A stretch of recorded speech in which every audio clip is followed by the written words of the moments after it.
Hello guys, welcome back to my channel literature life. இன்றைக்கி Hachiko அப்படின்னு ஒரு ஒண்டர்ஃபுல்லான ஸ்டோரியோட summary தான் பார்க்க போகிறோம். இந்த ஸ்டோரியை யார் எழுதியிருக்காங்கன்னா பேமலா ஸ்டர்னர். இந்த ஸ்டோரியோட ப்ரோட்டகானிஸ்ட் யார் அப்படின்னா ஹெச்சிகோ. ஹெச்சிகோ ஒரு dog. Professor Ueno, Kentaro, mister கபாக்ஷியா, மம்மா அண்ட் பாப்பா. கென்டாரியோ ஒரு 6 வயசு பையன். இந்த ஸ்டோரி ஆரம்பிக்கும் போது கென்டாரியோவோட அம்மா அப்பாவை தான் மம்மா அண்ட் பாப்பா அப்படின்னு சொல்லிட்டு மென்ஷன் பண்ணியிருப்பாங்க. ப்ரொஃபஸர் யூனோ யார் அப்படின்னா ஹெச்சிகோவோட ஓனர். அவர் எப்படி ஓனர் ஆனார் அப்படின்னு சொல்லிட்டு பார்க்கலாம் ஸ்டோரியில். அதுக்கு முன்னாடி இது ஒரு நிஜமாகவே நடந்த கதை, ஒரு ரியல் இன்சிடெண்ட் இன் ஜப்பானில் நடந்த கதை. இதில் ஹெச்சிகோ அப்படிங்கிறது ஒரு நிஜமான டாகு. அப்புறம் இதில் கொஞ்சம் ஃபிக்ஷனல் கேரக்டர்ஸும் ஆட் பண்ணி தான் எழுதியிருக்காங்க. ஃபிக்ஷனல் கேரக்டர் எதுக்காக அப்படின்னா கொஞ்சம் இன்ட்ரெஸ்டிங்காக எழுதியிருக்காங்க. ஆனால் டோக்கியோவில் ஜப்பானில் நிஜமாகவே நடந்த ரியல் லைஃப் இன்சிடெண்ட் தான். ஹெச்சிகோ ஒரு ரியலான டாக். அவன் எப்போ பிறந்திருப்பான் அப்படின்னு பார்த்தீங்கன்னா 10th November 1923 டோக்கியோவில் பிறந்திருப்பான். அவன் ரொம்பவே ஃபேமஸான டாக். எதுக்காக அப்படின்னா ஜப்பானில் அவன் ரொம்பவே ஃபேமஸ். அவனோட லாயலிட்டிக்காக ரொம்பவே ஃபேமஸ்.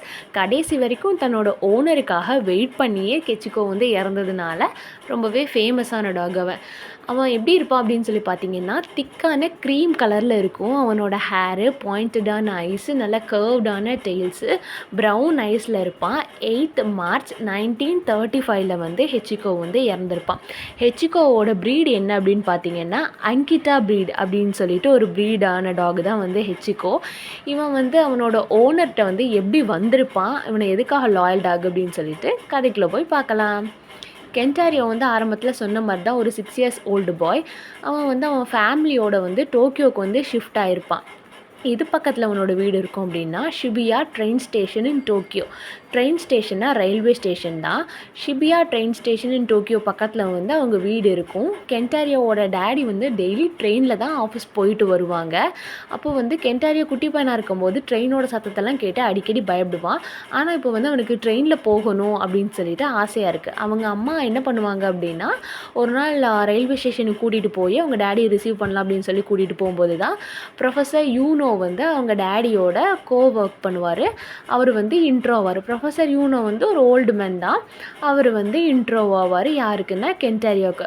ப்ரொஃபஸர் யூனோவை பார்க்குறதுக்கு ஒரு டாக் வரும். அந்த டாக் தான் நம்ம ப்ரோட்டகானிஸ்ட் ஹெச்சிகோ.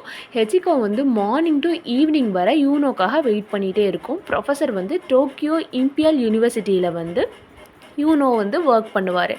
யூனோக்கு என்ன ஆகும் அப்படின்னு சொல்லிட்டு அடுத்ததில் பார்க்கலாம். ஹெச்சிகோ யூனோக்கு எப்படி கிடச்சிருப்பான் அப்படின்னு சொல்லி பார்த்தீங்கன்னா ஹெச்சிகோ ஜப்பான்லேருந்து அமெரிக்காவுக்கு ட்ராவல் பண்ணி கூட்டிகிட்டு போயிட்டுருப்பாங்க. அப்போது என்ன நடக்கும் அப்படின்னா அந்த ட்ரெயின் ஸ்டேஷன்லேருந்து ஹெச்சிகோவோட கேஜ் தவறி கீழே விழுந்துடும். அதாவது டாகெல்லாம் ஒரு பாக்ஸ் மாதிரி அதை ஒரு வீடு மாதிரி கட்டி அதுக்கு வச்சுருப்பாங்க இல்லையா, அவனை ட்ராவல் பண்ணி கூட்டிகிட்டு போகிறப்போ கீழே விழுந்துடும். யூனோ கையில் ஹெச்சிகோ கிடச்சிருப்பான். யூனோ என்ன பண்ணுவார்னா அவனை கஸ்டடி பண்ணிடலாம் ஓனர்ட்டே அப்படின்னு சொல்லி சர்ச் பண்ணுவார். ஆனால் ஓனர் அவன்கிட்ட கிடச்சிருக்க மாட்டாங்க. அதனால என்ன ஆகிடும் அப்படின்னா கடைசியில் ஹெச்சிகோவை யூனோவை வீட்டுக்கு எடுத்துகிட்டு வர மாதிரி ஆயிரும். அதனால் அவரே ஹெச்சிகோவை வளர்க்க ஆரம்பிப்பார். அப்புறம் என்ன நடக்கும் அப்படின்னா ஹெச்சிகோ யூனோக்கிட்ட ரொம்பவே ஃப்ரெண்ட்லி ஆகிடுவான். டெய்லி அவர் வேலைக்கு போகும்போது ரயில்வே ஸ்டேஷனில் கொண்டு அவரை சென்ட் ஆஃப் பண்ணிவிட்டு வர்ற வரைக்கும் ஒரு குட்டி குழந்தை மாதிரி அவருக்காக வெயிட் பண்ணிக்கிட்டே இருப்பான். யூனோ எப்போ திரும்ப வராரோ அப்போ தான் வருவான். ஒரு நாள் மார்னிங் ஹெச்சிகோவுக்கு ரொம்பவே பேட் ஃபீலிங்காக இருக்குது. யூனோவை ஸ்டாப் பண்ண ட்ரை பண்ணுறான், ஒர்க்குக்கு போகாதீங்க அப்படிங்கிற மாதிரி. பட் யூனோக்கு அது புரியலை. அதனால அவர் வேலைக்கு போயிடுறாரு. ஆனால் அன்னைக்கு ஈவினிங் யூனோக்கு என்ன ஆச்சு அப்படின்னு சொல்லி பார்த்தீங்கன்னா ப்ரொஃபஸர் யூனோ திரும்பி வீட்டுக்கு வரல. எதுக்காக அப்படின்னா அவருக்கு லெக்சரர் கொடுக்கும்போது காலேஜில் லெக்சர் பண்ணிகிட்டு இருக்கும்போதே அவருக்கு ஹார்ட் அட்டாக் அங்கே இறந்துருப்பார். பட் யார் அங்கேருந்து வந்திருப்பாங்க அப்படின்னா யூனோவோட கோவர்க்கர் இருக்காங்களே, அதாவது கென்டாரியோவோட பப்பா ரிட்டன் வந்துடுவார். ஏன்னா ட்ரெயின் ஸ்டேஷன்லேருந்து ரிட்டன் வரும்போது அவர் ஒரு சேட் நியூஸோடு வருவார்.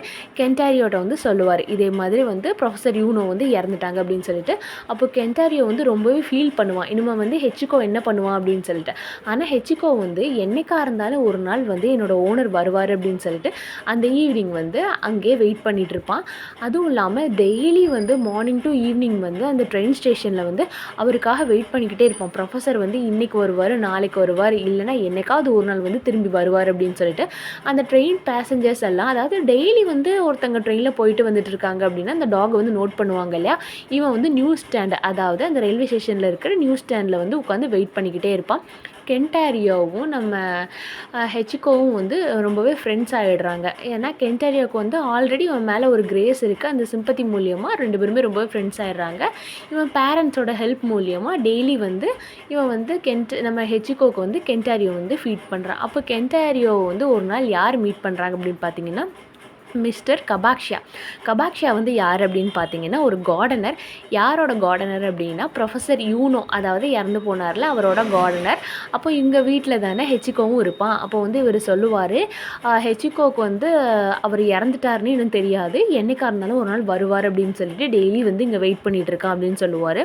அப்போ என்ன அப்படின்னா அங்கே உள்ள பேசஞ்சர்ஸ்க்கு எல்லாமே ஹெச்சிகோ மேலே ரொம்பவே கிரேஸாக இருக்கும். யாராக இருந்தாலும் வந்து வாட்டர் வாங்கி கொடுக்குறது, அதாவது அவனுக்கு ஃபீட் பண்ணுறது, அதே மாதிரி நடக்கும்.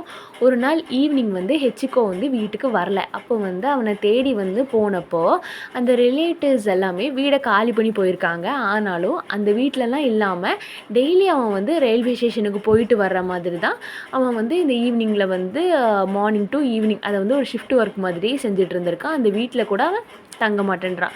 அன்றைக்கி நைட் ஆன அப்புறமும் வீட்டுக்கு போகல. அப்படிங்கிறப்போ வந்து அவனை வந்து அவனோட ரிலேட்டிவ்ஸ் எல்லாருமே, அதாவது யூனோவோட ரிலேட்டிவ்ஸ், டாகோட ஓனர் வந்து இப்போ அவங்க தானே, அவங்கெல்லாம் வந்து சர்ச் பண்ணி வர்றப்போ தான் தெரிஞ்சுது ஹெச்சிகோ வந்து அந்த ரயில்வே ஸ்டேஷன்லேயே வந்து இறந்துருக்கான். அதனால தான் அன்றைக்கி நைட்டை வந்து அவன் ரிட்டன் வரல அப்படின்னு சொல்லிட்டு இந்த நியூஸ் வந்து கென்டாரியோவுக்கு தெரியுது. கென்டாரியோ வந்து ரொம்பவே ஃபீல் பண்ணுறான். அவன் மறுபடியும் போய் ரயில்வே ஸ்டேஷனில் பார்க்கும்போது தான் தெரியுது ஹெச்சிகோ மேலே வந்து நிறைய ஃப்ளார்ஸ் எல்லாம் போட்டு டெக்கரேட் பண்ணியிருக்காங்க. கிட்டத்தட்ட 9 to 10 இயர்ஸ் வந்து தன்னோட ஓனருக்காக வந்து என்னைக்காவது ஒரு நாள் திரும்பி வருவார் அப்படின்னு சொல்லிட்டு அந்த ரயில்வே ஸ்டேஷன்லேயே வெயிட் பண்ணி அங்கேயே வந்து ஹெச்சிகோ வந்து இறந்துருப்பான். அவனோட லாயலிட்டிக்காகவே அவன் ஜப்பான் ஃபுல்லாக ஃபேமஸ். அதே ஸ்டேஷனில் வந்து அவனுக்கு ஒரு பிரான்ஸில் வந்து ஒரு ஸ்டாச்சு வச்சுருக்காங்க.